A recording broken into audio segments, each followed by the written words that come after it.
Hello everyone and welcome to another Bimmer Fixer video, and in this video I'm going to be showing you how to change your brake fluid and bleed your system in an e60 and e61 with this Vizibleed one-man kit. Okay, so before we start I thought I'd just give you a closer look at the kit itself. Now I do have a pressure bleeding kit, but I thought this would be a good one to try, and also this is a lot more inexpensive and more accessible for a lot more people all over the world. You can find these everywhere and anywhere. I picked this one up here in the UK for £7 from Halfords.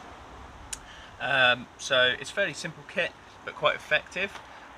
All it is, it's made up of, actually I'll show you, just a few bits. So you've got the clear tank here, the clear hose here to check that the fluid is clean and hasn't got any air bubbles in. It has an extra pliable bit of rubber on the end to go over various bleed nipples, and this bit here is like a locking clip, so that goes over first. You put that over the nipple and then slide that down over that, and that clamps that. And then at the end of the hose we have the one-way valve there, okay, and that will stop air and old fluid coming back through the system. So pretty simple but effective. So for the e60, now we need to check the brake fluid. I'm pretty sure mine's going to be absolutely gopping, it's going to be minging. I've had the car for over 2 years now and I've not done it, which is pretty naughty, and I'm pretty sure it's not been done for a long time before I had it. So with the e60, the brake fluid reservoir lives underneath the cabin filter and this bit of cowling here. So what we'll do now is we'll just remove everything around here. You're just going to need a 13mm socket, 2 quarter twister nuts here, and a T25. That's pretty much the only tools you'll need for that. And then we'll just remove a few bits of trim and then we can see the brake reservoir. Okay, so first part of the trim is this part here. So lift the tab up there in the centre, put it towards the left hand side of the car. That lifts out. So we're going to have to turn that 13mm a second. I'll take you this way like there. So what we can do first is we'll remove the switch for the bonnet, and then the bar for the cabin filter, like so. And then there is a 13mm dot there, you just need to give it a quarter turn. Just lifts off. That's the cabin filter out of the way. So then there are 3 more of those 13mm quarter turn plastic locking bolts. 2 there and that one in the centre. Move the rubber trim, and then you've got that T25 torque screw which is there. Don't lose that. Then you've got this bit of plastic rubber trim here. Pop that out,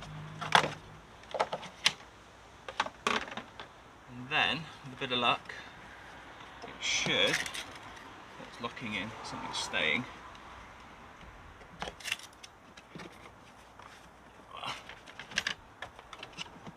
There we go. So it was just caught on that tab there. Good opportunity to get that clean, and then that will expose the brake reservoir. Okay, so from now on in we're going to be using gloves and everything, because we're going to be actually exposed to the brake fluid and it's quite nasty. It's also worth having some rag to hand. If you get this on your paint, it's not good news, or anywhere really, so just make sure you clean up after yourself if you drip any. So what we're going to do is we'll just have a little look.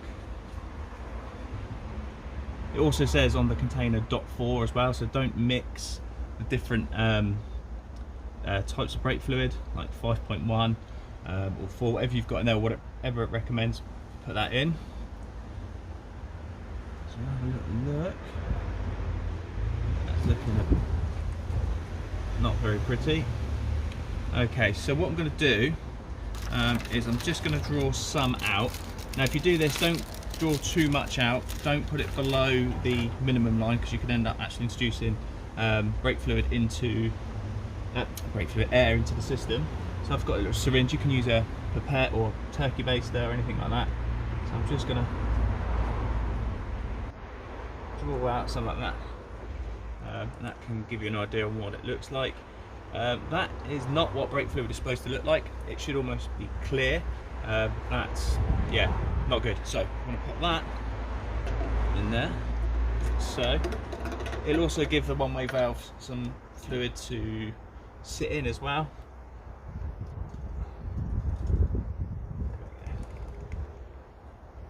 So we've just changed the brake, so it's quite high anyway. Check out those videos if you haven't already. We've done front discs and pads and rear discs and pads. We'll take one more out there. There we go. Another advantage is if you take some of the manky stuff out, when you put the fresh in, there's less horrible stuff going through the system. Okay, so now we've done that, make sure we keep the fluid away from any paintwork. Then what we're going to do is we're going to start at the caliper furthest away from here, from the brake master cylinder. So on right-hand drive car, we're going to be starting at the rear passenger side, so near side rear, and then from there we'll go to offside rear, then we'll go to near side front, and then we finish up with the offside front, right next to the brake master cylinder. Okay, so what we've done is we've taken the old brake fluid down to just above the minimum. So what we're going to do is we're going to brim it with fresh, and then when we start to draw that through the system, the old will come through and it'll start bringing the fresh through. You should really only need a litre, I think. I've actually got 2 because I really want to give it a good clear out.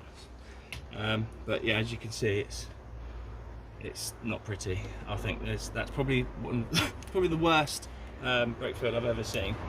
So when you see this go in, you'll see the colour it should be. Okay, so I'm going to try and do this. I may have to get a funnel, but we'll try. Oh, smashes it. There we go. So you can see that that's clear. It's almost like water. So what we're going to do, we're going to bring it right to the top.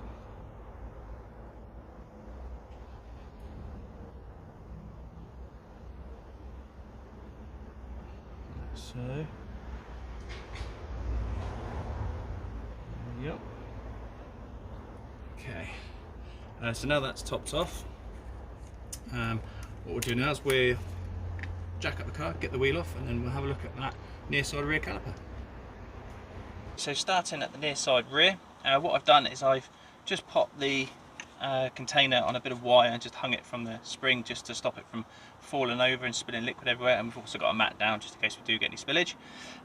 With the bleed nipple just here, I'll give it a little shot of plus gas just to help free it off if it's stuck. So first thing you need to do is with the little plastic clip here, we need to pass the end through like so, like that. Just maneuver it so that you don't get too much of a kink. Okay, and then once you've done that, you need to take off the cover of your bleed nipple, like that. Okay, and then you just pop the hose over the bleed nipple, making sure it's gone on fully like so, and then with this part here you just bring that, move the cover out of the way, bring that into the nipple like that, slide it over, and then that will give the perfect seal. Okay, so just pass some hose back through. I mean, it doesn't really matter, but you don't really want a kink in there if you can help it. So that's nice and secure there. Okay, so we give the brakes a couple of pumps so it's nice and under pressure. So all we need to do then is just loosen off the bleed nipple like that. So quarter of a turn should be plenty, like so. And now what we're going to do is I'm going to go pump the brakes again, and then we should see the fluid start to go down the hose. I'll put the torch a bit closer so you can see.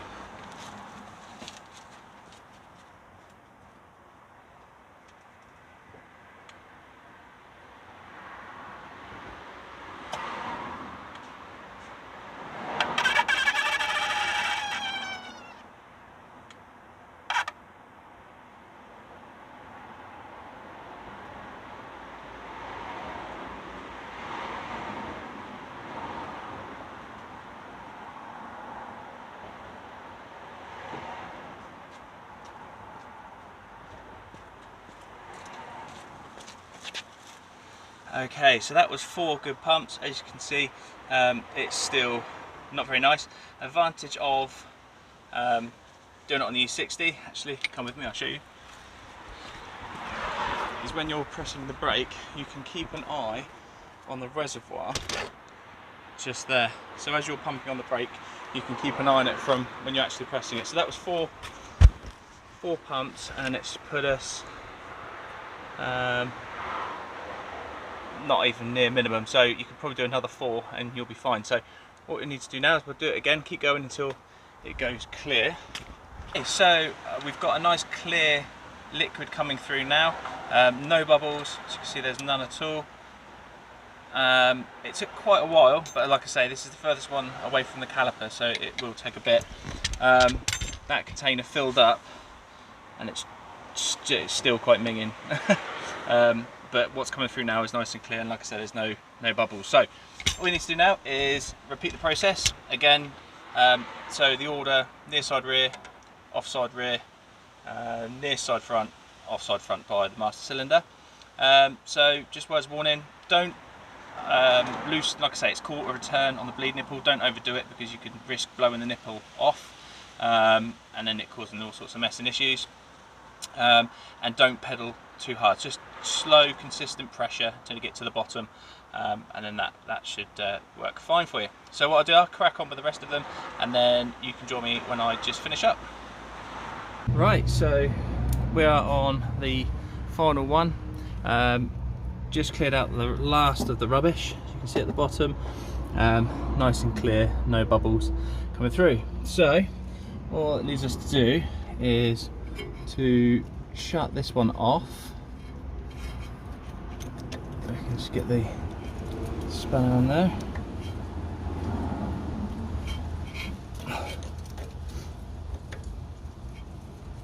There we go. Now you don't have to go crazy, because you can damage it. And then once it's tightened up, pull back the plastic clip on the hose. Try to do it with one hand. Oh, let's try to do it with one hand. Christ. Oh, there we go. Alright, so that's that off there. Get that out of the way. So on the other ones, I didn't actually show you, but the wear sensor runs through or past the bleed nipple. So on the other one, it actually the rubber bit that holds the cable for the wear sensor actually sits over the bleeding nipple, so you might panic and think, where is it? You can't get anything onto it, so you have to just take that off. But not on this one, this side anyway. There we go. So that's everything done there. So now what we need to do is we need to just make sure the levels are okay when the car's down on the level, and then it's just a case of putting everything back together. Okay, so what we need to do now is we just need to top off the fluid up to just below the maximum, so just there. I don't know if you can see it, I'll try and do it without a funnel again. Get good at this. So just want to make sure the car's nice and level. I think that should do us just about there. Okay, remember to mop up any excess. This stuff is lethal. Put that back in like so. There we go. All done. So now what we need to do is put everything back together, making sure you can also do it as well over the bleed nipple once you've locked it off and you finish bleeding the nipple. Give it a squirt with some brake cleaner just to get rid of any residue brake fluid, and I'll do the same again with the reservoir. That's all the reservoir there. Just give it a final wipe, and anything you've touched and it's on your skin, make sure you wash your hands. Do not touch your face or anything like that. Okay, so now what we'll do, we'll just put everything back together again. There we go, all done, all back together, everything checked, so we've got no leaks, we've got a nice firm brake pedal, which is good. So yeah, to summarise, the Vizibleed one-man kit would definitely recommend for the money, £7. absolute bargain. I would have been happy if it only got one use, but I think you could use it again, wouldn't be a problem. So yeah, so I hope you enjoyed the video. If you did, please give it a thumbs up. If you've got any questions at all, please ask away in the comments. I'll get back to everyone as quick as I can. And if you'd like to see more content like this, please don't forget to subscribe. Thank you very much, and I shall see you again soon. Bye.